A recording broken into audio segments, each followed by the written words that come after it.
I'm Alan Spears with Occupy Democrats, and it has been a very interesting past few hours as we have just learned in some incredible breaking news that President Biden is officially suspending his re-election campaign for the presidency and has officially endorsed Kamala Harris for the Democratic nominee. Now, over the past few weeks, there have been growing cries for President Biden to step down as the nominee and allow a younger and more energetic candidate onto the stage. And while President Biden went on a veritable whirlwind tour across the country doing one-on-one interviews and trying to reassure voters and donors that he is the guy for the job and that he is with it and capable and will be Donald Trump, it would seem that his arguments and pleas fell on deaf ears. Additionally, the recent polls that we've seen, while they do contain a margin of error and are not an exact science, they haven't painted Biden's odds in the best light. Now, there have been some polls where President Biden has been leading Trump. There have been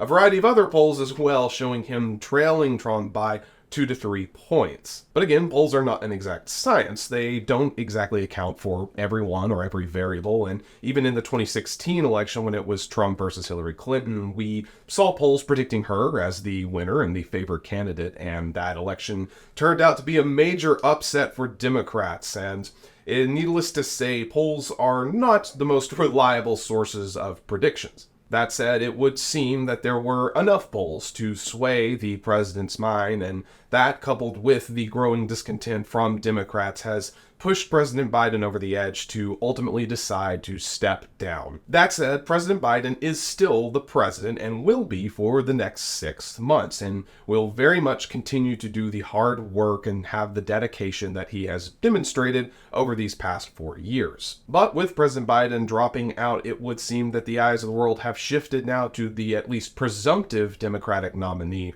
Kamala Harris. Now, we still have to have the Democratic convention and officially determine who the Democratic nominee is going to be this November. However, with President Biden's endorsement, along with the fact that Kamala has a roughly 82% approval rating of being the Democratic nominee, I think it is a safe bet to say that Harris will be on the ticket this November. And of course, that does beg the question as to who she will have as her running mate. Now, of course, only Harris herself can say and ultimately choose who her running mate is going to be, and despite the myriad of names being tossed around, there do seem to be a few standout names among the crowd. The Secretary of Transportation, Pete Buttigieg, is one of those names that are on the top of many Democrats' minds. And we've also seen the governor from Pennsylvania, Josh Shapiro, also tossed around as a potential pick for Harris. But perhaps one of the largest and most notable names that have been floated as a potential running mate to Harris is the governor from California, Gavin Newsom. But of course, this is just simply speculation as of this point, though we can more than likely expect Harris to announce her running mate soon in the coming days. Now, with this shakeup in our election and the Democratic Party abuzz as Biden steps down and Harris presumably steps up, it begs the question as to what our Republican nominee, Donald Trump, thinks about all of this. But we actually don't have to wonder, as Donald Trump actually went online earlier today and commended Biden for stepping down and wished him the best of luck. I am of course lying. Trump said no such thing and naturally went to Truth Social to post a bizarre rant and attack against President Biden. Just a few moments after learning that Biden was ending his re-election campaign, Trump naturally went to Truth Social and posted, quote, "Crooked Joe Biden was not fit to run for president and is certainly not fit to serve, and never was. He only attained the position of president by lies, fake news, and not leaving his basement. All those around him, including his doctor and the media, knew that he wasn't capable of being president, and he wasn't.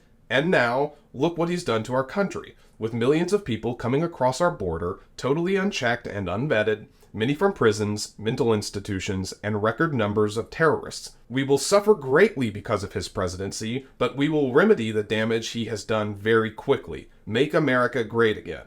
I do believe that someone needs to explain to Donald Trump what a run-on sentence is and how to properly use a comma. Yes, naturally, in the typical Donald Trump and Republican fashion, rather than showing a bit of grace and saying it was a well-fought campaign or showing any degree of sportsmanship, Trump took to social media and started attacking. And here I was thinking that Trump's speech at the RNC and the Fox News coverage was hyping up how this was a new Donald Trump bent on unity and restoring a sense of cooperation in the country. Glad to see that lasted about 5 minutes. But really, I think that Trump's aggressiveness and him lashing out at President Biden and posting on Truth Social, this is just a symptom of the fact that he is scared shitless right now and knows that if Harris is going to be the nominee, she's going to whoop his ass. Now, I want to stress again that polls are not always the most accurate way to measure the likelihood of a candidate's winning or their favorability. That said, we have seen over the past few weeks as Harris has been speculated to possibly be replacing President Biden, we've seen her surging well ahead of Trump in those polls.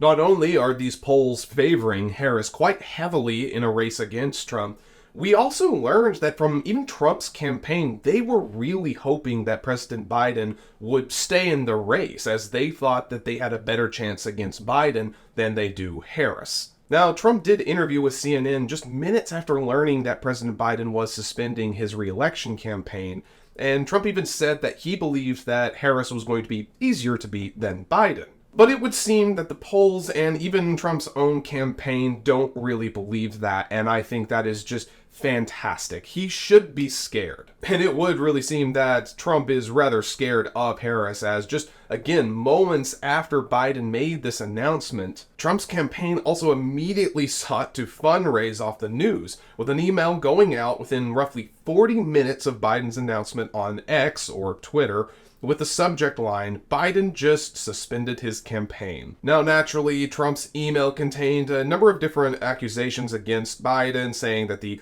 FBI raided his home and his allies, and of course had to mention that his trials were rigged. Really, what this tells me is that Trump is absolutely terrified of Harris and knows that if he goes up against her, he is more than likely going to lose, and has to once again milk his base for all they're worth, raking in as much money as he can to try to start outspending them. And really, Trump should be utterly terrified and is likely shitting his pants, because think about it.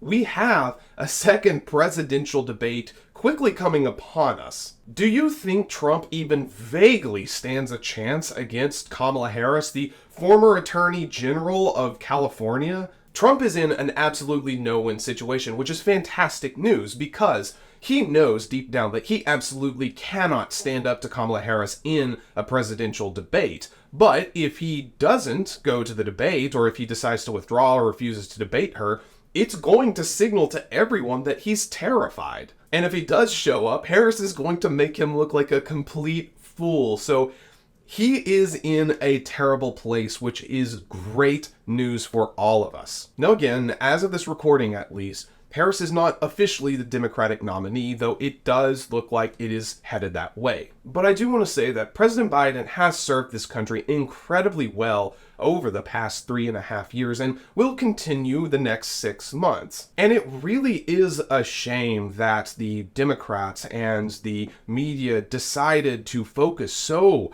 hard on President Biden's age and whether or not he stumbles over certain words, rather than the numerous things he's done in service of this country, or focusing on the dangers of Donald Trump and Project 2025. I hope that the Democrats will take a long, hard look at themselves and have maybe a pretty hard conversation about not exactly turning on each other when the going gets tough, and rather uniting. And I'm very hopeful that Harris will be this new beacon of unity within the Democratic Party. Now, we still have a few months before the general election, and as we've seen, even just over the course of a month, a lot of things can change, so it's important to keep an open mind, and it's important to keep focused on the task at hand, and that is to ensure that Donald Trump is defeated in November. And whether that's with Harris, whether that's with Buttigieg, whether that's with Newsom, whether that's with literally anyone, it is important for us to rally behind the Democratic nominee and make sure that Trump and his goons do not see the White House or any semblance of power.